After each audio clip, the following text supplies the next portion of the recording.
Qué bonito verlos en esta mañana. Unas palabras antes de comenzar. Tanto Ari como Abiel ya están listos para estar aquí parados.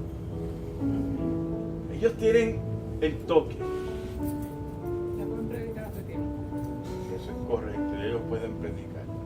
Pero más que eso, las palabras que trajeron, si nos fijamos bien, fue amoldarnos, moldearon nuestros corazones para recibir lo que viene entonces en la predicación. Siempre la adoración es la exaltación a nuestro Dios, la limpieza de nuestro corazón pidiendo perdón por cualquier cosita de esas que hicimos durante la semana que se nos olvidó pedir perdón, para tener un corazón limpio para recibir la verdad de Dios. Y exaltamos y alabamos y nos entregamos a ese grandioso Dios. Y entonces ahora Él nos da la comida espiritual que necesitamos. Y el tema de hoy es un poquito escabroso. Yo lo titulé Las horas de tinieblas. Y la lectura inicial de esta exhortación se encuentra en Juan 12, específicamente el versículo 32, pero vamos a ir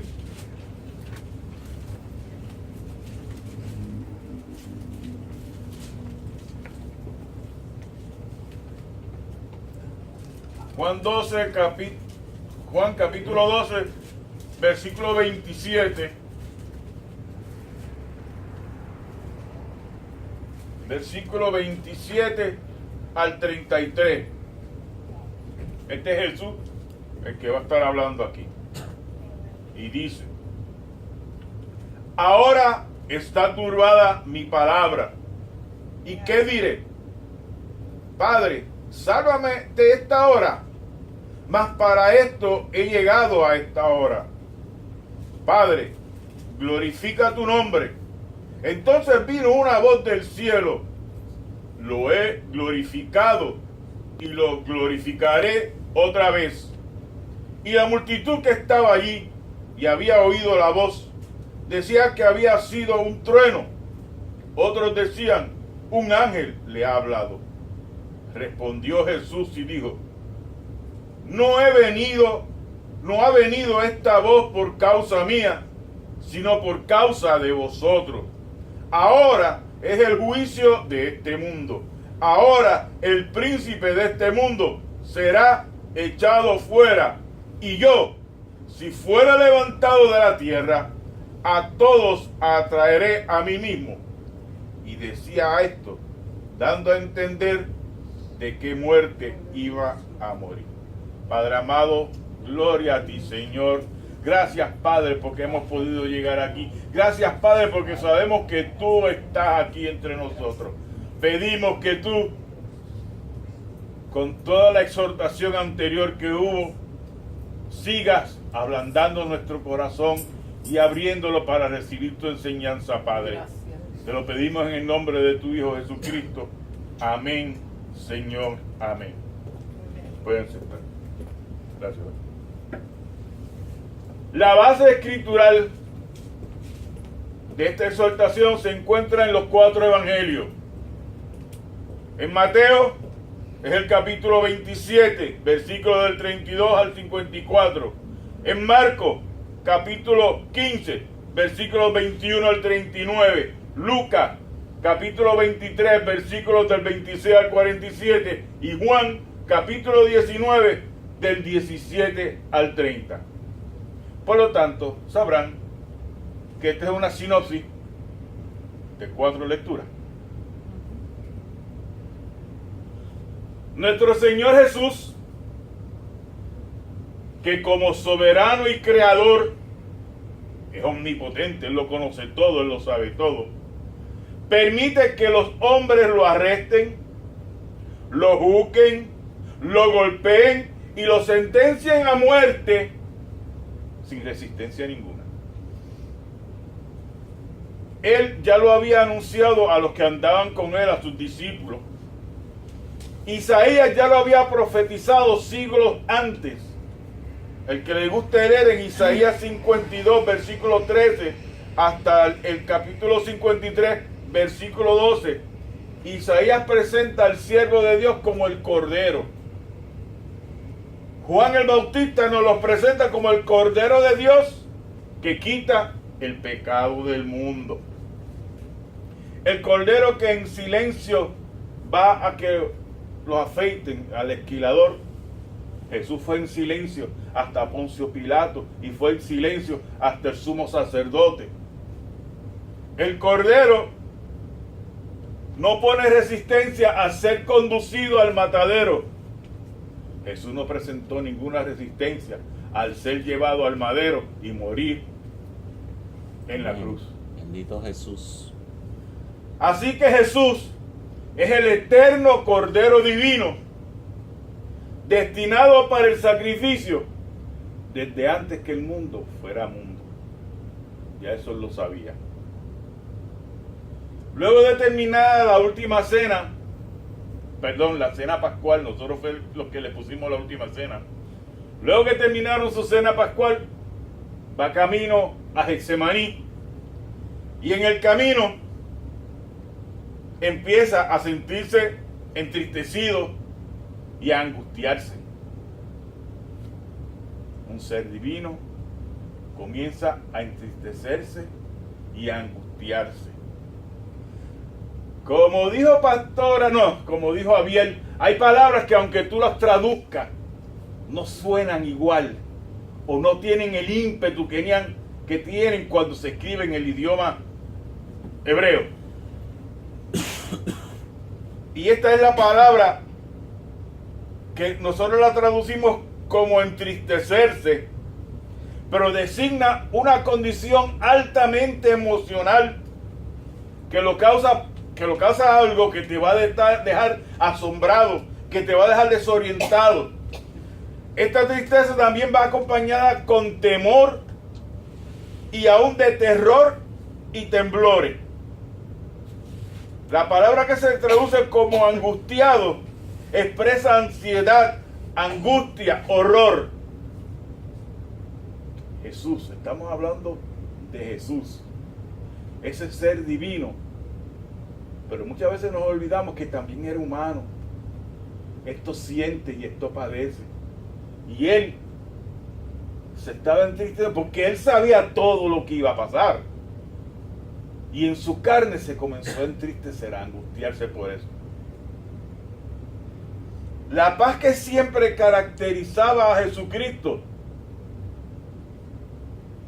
estaba desapareciendo a causa de su tristeza y de su angustia. Ya no estaba tan ecuánime. Usted sabe que aunque los fariseos lo azotaban y le decían, él mantenía su paz, su tranquilidad. Pero ya aquí en este momento, él se estaba angustiando. Pero ¿cuál era la pasión de Jesús? Su pasión era esta. Su pasión era la cruz. Él sabía que para esto él había venido a morir por nosotros. Y sabía todo lo relacionado con la burla, con el dolor y la humillación a la que lo iban a poner. Y aunque esto lo entristecía y lo angustiaba, él sabía que el Padre Celestial todo lo tenía bajo su dominio. Pero como quiera duele, porque él era humano. Jesús sabía que toda la culpa de todo el pecado, de todos los hombres, de todos los tiempos, iba a caer sobre él. Y además de eso, toda la ira divina iba a caer sobre él. Quien jamás cometió pecado sería hecho pecado. Mientras él oraba, él sufrió una agonía terrible orando. Sabemos de la lectura que sus sudores eran como gotas de sangre. Esa era la angustia tan grande que él estaba padeciendo. Pero al terminar de orar, tuvo la victoria que esperaba. Jesús surgió de su agonía con la fortaleza para seguir cumpliendo la voluntad de su Padre. Papá dijo esto, eso es lo que yo voy a hacer, para eso fue que yo vine. Y entonces iba a sufrir gustosa, paciente y imperturbablemente su pasión por y en la cruz. ¿Quién es el valiente aquí que dice yo voy a mí y yo hago eso también? Nadie hace eso. Pero intentemos visualizar los eventos que le ocurrieron a Jesús para llevar término a su pasión por la cruz. Fue arrestado, llevado ante el sumo sacerdote. Allí, además de la burla, los insultos, lo recibieron a puño y a bofetá. De ahí pasa entonces a Poncio Pilato. Allá le dan flagelazos con unos látigos que tienen unas puntitas como de acero o hierro, que cada vez que las soltaban se quedaban pegadas en el cuerpo y cuando jalaban desgarraban el cuerpo.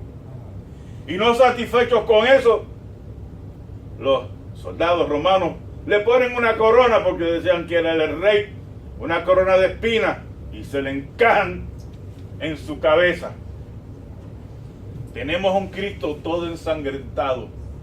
Sangre bajaba por su pelo, por su cara, por su barba, por todo su cuerpo desangrando.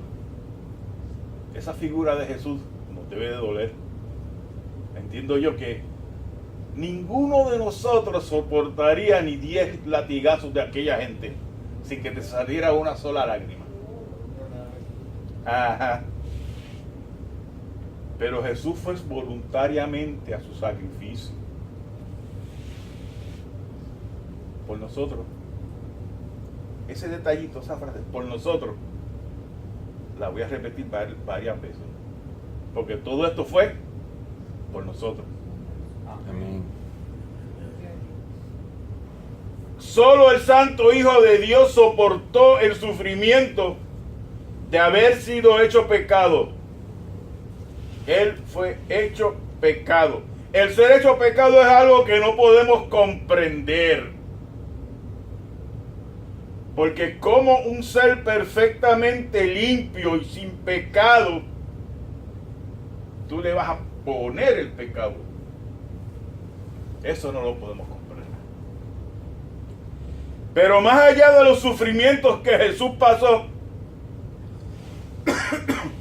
dice en Hebreos 12:2 que Él lo soportó por el gozo puesto delante de Él. Sufrió la cruz menospreciando el oprobio y se sentó a la diestra del trono de Dios. ¿Qué fue lo que Él vio? ¿Qué fue lo que Jesús vio? Como un ser omnipotente, celestial, Él vio más allá a todos los hijos que iban a llegar a la vida eterna por su sacrificio por nosotros. ¿Cuántos Él vio allá que iban a llegar a estar con Dios? Y por eso Él se entregó feliz y contento. Pues estaba cumpliendo con el propósito de Dios, viendo cuántos se podían salvar. Ahora, después de haber sido azotado, golpeado con latigazos, eso empezó el jueves por la noche cuando lo arrestaron, y ya estamos en el día viernes cuando lo van a crucificar. No ha comido, no ha descansado, está sumamente adolorido, y ahora lo ponen a cargar una cruz de cerca de 200 libras donde lo van a crucificar. Ya eran más o menos las 9 de la mañana cuando comienzan su camino por la Vía Dolorosa. La Vía Dolorosa era un caminito que tenían estos soldados romanos, y cada vez que iban a crucificar a alguien, pues lo pasaban por las calles más llenas de gente que iban a ver, para que la gente lo viera y los acompañara para ver la ejecución. Un poco sadistas ellos, ¿verdad? Y fíjate que ya Jesús no podía con su apasionada cruz, le pesaba mucho. Y agajaban a uno que se llamaba Simón para que cargara la cruz. Oye, ningún discípulo estuvo dispuesto a ayudar a Jesús a cargar la cruz. Solamente fue un extraño el que vino a coger la cruz y obligado. Si ese cambió en el camino cuando estaba cargando la cruz y viendo a Jesús, eso lo sabe él y lo sabe Dios. Nosotros inferimos que posiblemente sí se haya compungido al ver lo que estaba pasando allí. Luego ya en el Gólgota viene más hemorragia causada por los clavos en sus manos y en sus pies. Fíjate que ninguna de las heridas que causaron esos clavos eran de muerte, pero sí que causaban un dolor desgarrador, bien desgarrador. Además, cuando iban a encajar la cruz en el hoyo, ellos la van levantando y la cruz ahí levantándose, ¡boom!, va a caer en el hoyo. Así que su cuerpo solamente sostenido por los clavos que lo tenían clavado en la cruz. Y ese dolor debió de haber sido bien desgarrador. La víctima de crucifixión experimentaría olas de náusea, fiebre, ser intensa, constantes calambres. A todo eso tú añades la desesperación de estar aquí, la vergüenza porque lo clavaban desnudo, esa vergüenza que estaría pasando, y el trauma sufrido por todo su cuerpo. Lo que hacían era aumentar su agonía ahí en esa cruz.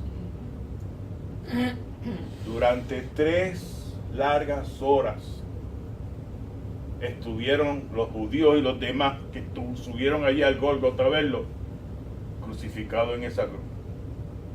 ¿Y qué no le dijeron? ¿Cuántas cosas le decían? Pero llegó el mediodía. Y el mediodía comenzó a ocurrir algo que nunca había ocurrido. Dios cubrió con un velo de oscuridad el momento cumbre de la cruz. Y hay 3 versículos que los tengo que leer. El primero es en Mateo 27:45, que dice: y desde la hora sexta, según el horario de los hebreos, la hora sexta es el mediodía, hubo tinieblas sobre toda la tierra hasta la hora novena. La hora novena son las 3 de la tarde. Sobre toda la tierra. Wow. En Marcos 15:33 te dice: cuando vino la hora sexta, hubo tinieblas sobre toda la tierra hasta la hora novena. Y en Lucas 23:44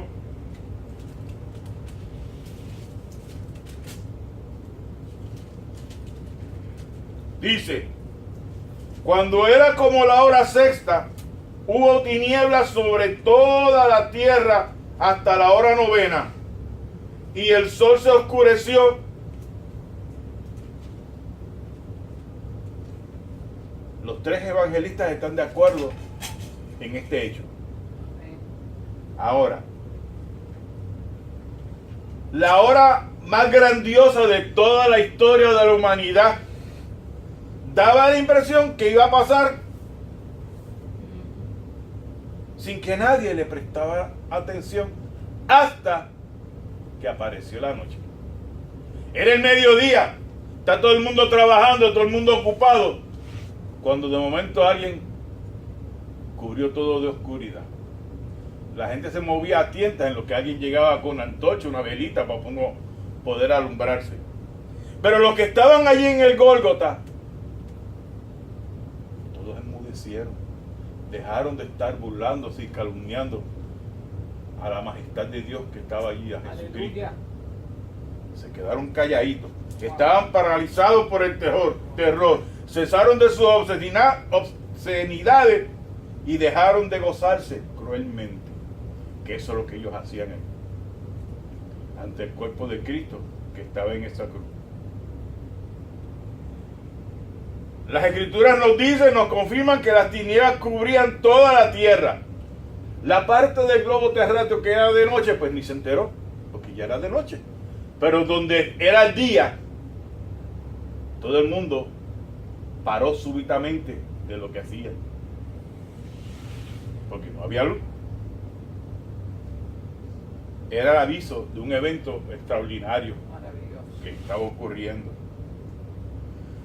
No es posible que fuera un eclipse solar, como muchos intentan decir que fue un eclipse, porque en la Pascua hay luna llena, como la luna que tuvimos anoche. Y si la luna está así de llena, ella no se va a poner frente al sol y darnos el eclipse, porque está en otra posición.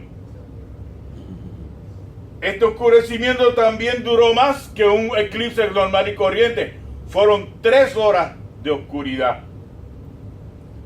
Y se presentó de una forma diferente. Lucas te dice que vino la sombra, las tinieblas, y que después el sol se oscureció. Así que esto es un evento singular. Un singular porque de esta manera se cubría a los ojos del hombre la gran hora de las tinieblas, en donde el Hijo sufriría el desamparo del Padre a causa del pecado de todos los hombres. Esta repentina aparición de tinieblas sobre el Gólgota sirvió de manifestación divina a todos aquellos que le decían: si eres hijo de Dios, ven que Él te baje, que Él te saque de ahí. Dios no quería bajarlo de ahí. Dios quería dejarlo de ahí. Pero le demostró a ellos que al mediodía, con ese sol tan intenso que hace, vino la noche y duró 3 horas, en lo que Él cumplía con el propósito que tenía con Cristo en la cruz. Recordemos además que la oscuridad es símbolo de juicio. Y aquí estaba viendo un juicio. El juicio de Dios sobre los pecados, no sobre Cristo. Cristo fue el modo que Él utilizó, pero Él lo que estaba era trabajando con el pecado. Y nuestros pecados, porque el que estaba guindando no había cometido pecado. Soy. El Hijo de Dios estaba descendiendo al infierno en el sentido de experimentar la angustia propia de una situación de alejamiento de Dios, no por sus pecados, repito, sino por los nuestros. ¿Cómo tú te sentirías si te culparan de algo que tú no hiciste? Y te molestaría, ¿verdad? Cristo se molestó porque le estaban inculpando al pecado que Él nunca había pecado, y lo estaban inculpando a Él. Sí, que ese era el propósito de papá, pues yo me someto a lo que papá quiere que se haga. Pero ese tormento, ¿a quién le correspondía sufrirlo? A nosotros. Y observa que la posición de Jesús en la cruz, hay una figura admirable de su situación espiritual, la situación que espiritualmente Él estaba pasando. El versículo de entrada a la predicación decía: y yo, si fuera levantado de la tierra, a todos atraeré a mí. Él era el punto de atención en el Gólgota, porque además que habían 2 a los lados, Él es el que sobresalía, y arriba tenía el mensaje: Rey de los judíos. Era la figura central en todo, y todo el mundo lo miraba. Pero de la misma manera que Él estaba levantado, podemos ver que estaba levantado porque nosotros aquí no lo quisimos. Queríamos sacarlo. Y Dios todavía no lo podía recibir, porque todavía no había muerto. No había completado su función. Como si Dios quisiera hacer una advertencia de cautela, de respeto y limitación, rodeó ese momento de la redención del hombre con las tinieblas, en donde Él resolvía la situación del pecado abriendo el camino en Jesús y por Jesús, la puerta de entrada a la dimensión del perdón de los pecados y de la vida eterna. Ese gran Dios no se le merece nuestra alabanza. Alabemos pues a nuestro gran Dios. Amén. Fíjate que ninguno de los evangelistas habla sobre lo que ocurrió durante esas 3 horas de tiniebla. Pero durante 3 horas de tiniebla, quien en verdad estaba sufriendo era Cristo. Porque ahí estaba en su máxima agonía. Estaba peleando. Estaba sufriendo, no estaba peleando. Él estaba sufriendo porque papá ya no está conmigo. Papá se alejó de mí. Papá está esperando que llegue mi último minuto para entonces él entrar en acción nuevamente. Fíjate que aunque Jesús estaba aquí, Jesús es santo, Jesús no pierde su santidad porque él solamente cargó con el pecado. Él se hizo pecado, pero él no tenía pecado. Su santidad la preservó ahí, igual que en la eternidad. Y el amor de Dios sobre su Hijo también estaba ahí. Solamente fue por ese momento. Porque Dios sabía que tenía que pasar. Y miro para el otro lado para que no se acongoje más mi alma por lo que le está sucediendo a mi hijo. O, por ejemplo, cuando un hijo suyo hace una travesura que le rompe, vamos a poner el cristal de la mesa del comedor, si uno se preocupa que no se haya lastimado, que no se haya cortado, pero le va a dar un poquito de coraje, ¿verdad? Por lo que hizo. Y puede que te voy a castigar y reprenderlo, pero usted deja de amarlo. Uno no deja de amarlo. Le da un cojeazo, una nalga, pero ahí vamos. Él estaba sufriendo por algo que no hizo. Y el papá lo sabía, pero esa era la manera que él tenía para, en su justicia, que la justicia se hiciera cierta. Durante las 3 horas de tinieblas, Jesús no protestó, Jesús no habló. Ya finalizando las 3 horas de tinieblas, es que Jesús comienza y dice: Elí, Elí, lama sabactín. Dios mío, ¿por qué me has desamparado? Eso marca el punto culminante. Ya no aguantaba más en su pasión en la cruz. Y al decir Elí, Elí, muchos dicen: mira, ¿qué te está llamando Elías? Pudieron hablar. Eso significa que ya había más luz. Ya las tinieblas se habían ido. ¿Por qué? Porque Jesús entregó su vida a su Padre. Ahí murió Jesús. Hermano, ninguna luz vendrá a los corazones sumidos en la oscuridad a menos que Jesús le hable. Y hemos comentado aquí las diferentes formas que tiene Jesús de hablarnos. Que si por la escritura, que si por un pastor, que si por un hermano, por la naturaleza, oyendo una canción. Jesús nos habla de diferentes formas. Y la luz no será clara a menos que oigamos la voz de su aflicción por causa nuestra. Yo sé que es difícil decir que nosotros pecamos, porque nosotros tratamos de parecernos más a Jesús, pero siempre resbalamos, jóvenes. Siempre resbalamos, hermanos.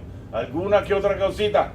Y puede que el otro no la vea, pero tú la estás viendo, mira, y el que está allá arriba también la está viendo. Por eso debemos tener siempre presente: ¡ouch! Cometí un error, Padre, perdóname, necesito de ti para poder seguir contigo. Su voz de dolor debe ser el fin de nuestros dolores. ¿Por qué? Porque ya Él lo sufrió y Él te lo está diciendo, te lo está acordando. Yo sufrí por todo lo que tú hiciste mal. Báñate en mi sangre y purifícate para que llegues donde mí. Su grito en las tinieblas debe alegrar nuestra tristeza pues fue Él, nuestro bendito Jesús, el que pagó y sufrió por nuestros pecados. Pero como estaba diciendo Abel, Él ya no está aquí. Él ya no está en la cruz. Sí, debemos de recordar ese momento por lo que Él sufrió. Acordarnos de que no fue fácil lo que Él pasó. Pero Él tampoco está en la tumba. Ya Él salió de ahí. Él está vivo entre nosotros porque está vivo en cada uno de nosotros. Y si está vivo en cada uno de nosotros, nosotros debemos de, como le dijeron a Josué, esfuérzate y sé valiente. Esfuérzate en no entrar en tentación. No te esfuerces en no pecar. Si no entras en la tentación, no vas a pecar. Pues evita las tentaciones. ¿Y qué tentaciones a mí me caen arriba? Eso lo sabes tú.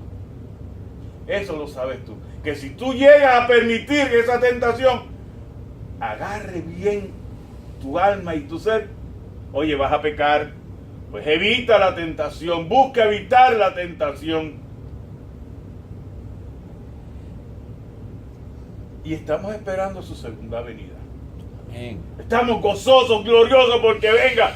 Porque la cosa aquí no está bien. Pero si estamos aquí tenemos que seguir cumpliendo con lo que nos dice la Escritura que nosotros tenemos que hacer. No se sorprendan porque aparezcan terremotos por donde quiera. No se sorprendan que hayan erupciones volcánicas. Volcanes tenemos aquí uno entre las Islas Vírgenes. No se sorprendan porque hayan tempestades terribles. Pasamos Irma, pasamos María. Imagínate que nos toque este tiempo 2 o 3 más. Pero eso va a suceder. La proliferación de enfermedades mortales. Tenemos una isla por aquí cerca donde la difteria y la malaria están aumentando. Y nosotros, pues muy bien, gracias. No nos enteramos. Eso sucede, está sucediendo. Vean noticias de otros países y así lo sabrán. No se maravillen cuando oigan de portentos terribles. ¿Qué portento está hablando el pastor? Corea del Norte está loca por pegar a disparar. La semana antipasada el presidente Putin en Rusia hizo alarde de todo el armamento nuevo intercontinental que tiene de cohete. Siria está siendo abatida. Pues yo no sé ni cuánta gente le está disparando a Siria. Que mueren, especialmente mueren un montón de niños. Pero estas cosas existirán hasta que llegue el fin. Eso seguirá pasando. Hasta que el grandioso pastor cambie su cayado por su cetro. De que cuando eso ocurra, no va a haber más sufrimiento. Pero que hasta eso no ocurra, esta tierra va a seguir sangrando. Aunque nosotros no querramos. Nosotros tenemos de esforzarnos porque no ocurra. Pero eso va a ocurrir. Existirán las tinieblas hasta que los días de espere lleguen a su fin. Cuando se aparezca ese jinete blanco, cuando aparezca Dios en las nubes atrayendo a todo el mundo, cuando nosotros estaremos transformados en gloria y nos vayamos con Él, todo eso va a seguir ocurriendo. El pecado ocultó a Jesús en tinieblas y lo hizo morir en tinieblas. Y ese mismo pecado es lo que está oscureciendo al mundo. Como la película de que estaba hablando Abiel. No podemos decir eso viene. No podemos decir que... Porque eso ya está aquí. La violencia que tenemos en este país pequeñito. ¿Cuánta violencia hay? Busquen las noticias alrededor del mundo para que vean cómo es esa violencia. Que pueden entrar a una iglesia y sacar al pastor y quemarlo vivo afuera. El pecado que ocultó a Jesús en tinieblas y lo hizo colgar en la cruz está oscureciendo la vida de las personas que no creen en Él. Y Él es el único que le permite la luz al mundo. Hasta tanto no crean en Jesús, una densa oscuridad los cegará, los hará tropezar y estos caerán y perecerán. Millones de personas han sido transformadas por la victoria del Salvador, con la cruz, conquistando la muerte, el pecado y al diablo. Eso se nos lo ha dicho un montón de veces. Pero lo podemos vivir, lo podemos internalizar, que eso es así. Porque si lo podemos internalizar es que estamos conociendo y estamos siguiendo la palabra. Él nos libra de adicciones, Él nos libra de hábitos pecaminosos, Él nos da el poder para poder vivir la vida como nosotros debemos de vivirla. Pero si no te aferras a Él, si no te agarras a Él, no sirve de nada.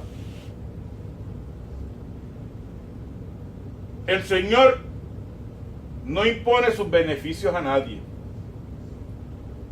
Nos permite esa cosa que se llama libre albedrío, que nosotros escojamos. Pero Él los beneficios los concede gratuitamente a todos. Sí, a todos los que creen en Él y andan en sus caminos. Esa es la única condición.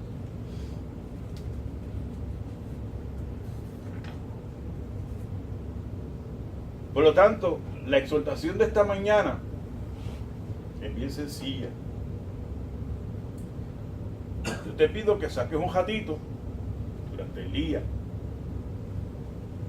te sientes un poquito apartado del reguerete de la casa y piensa en, medita y da gracias a Dios, a ese grandioso Cristo, por todo lo que hizo,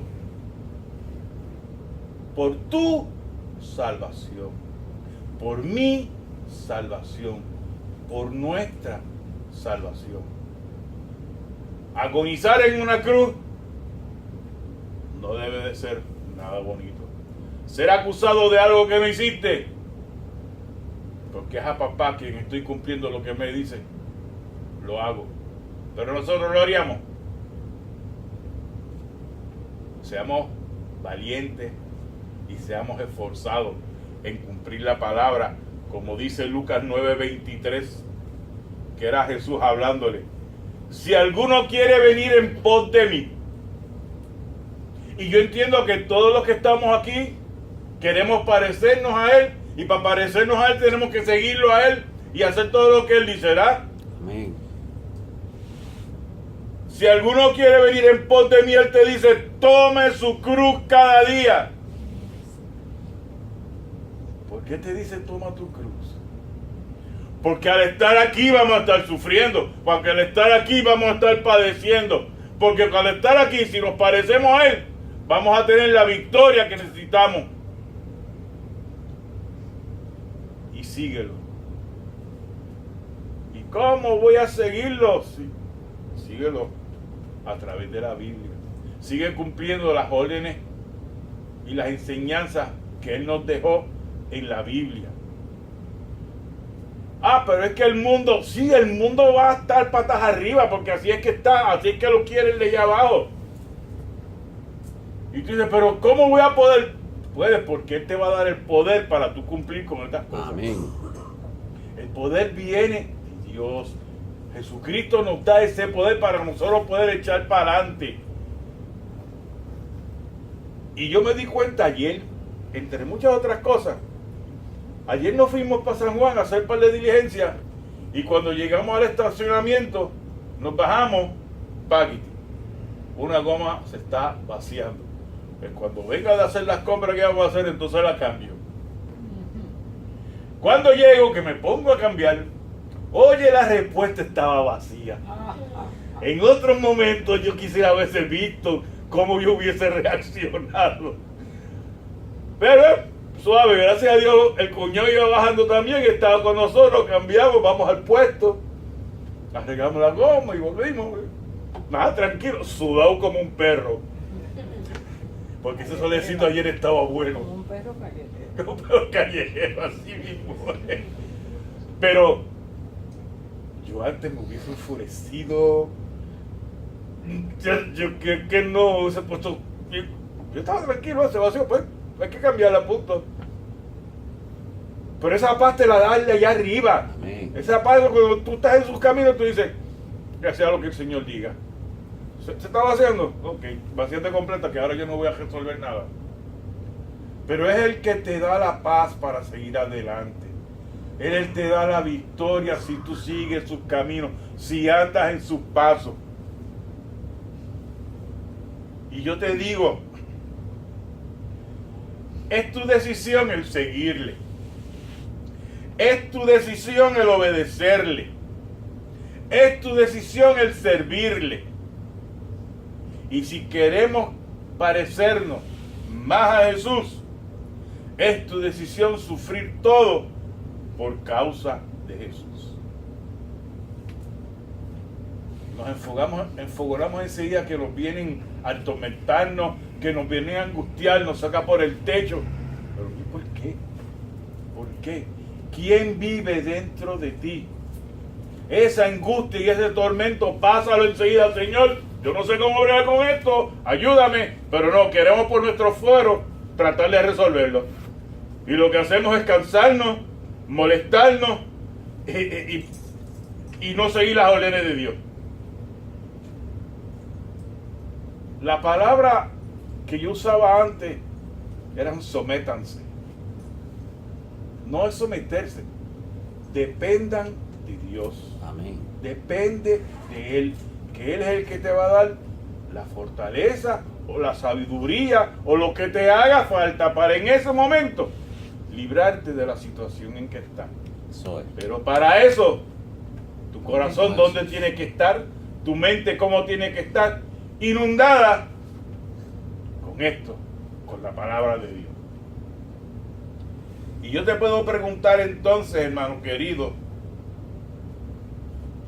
perdón, como decíamos el jueves, levitas, porque somos levitas, somos sacerdotes aquí en la tierra.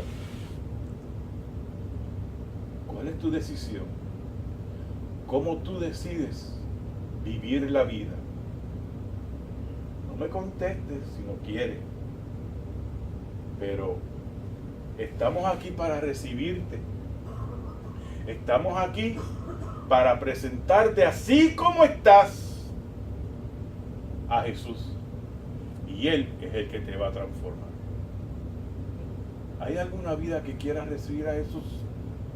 ¿O quieras hacer un nuevo reingreso en los caminos de Jesús? Cada uno lo sabe. Cada uno sabe cómo está su corazón. Cada uno sabe lo que necesita. En su oración a Dios, ahora al cerrar, ríndanse a Él. Y Él es el que hará. Levantamos para orar.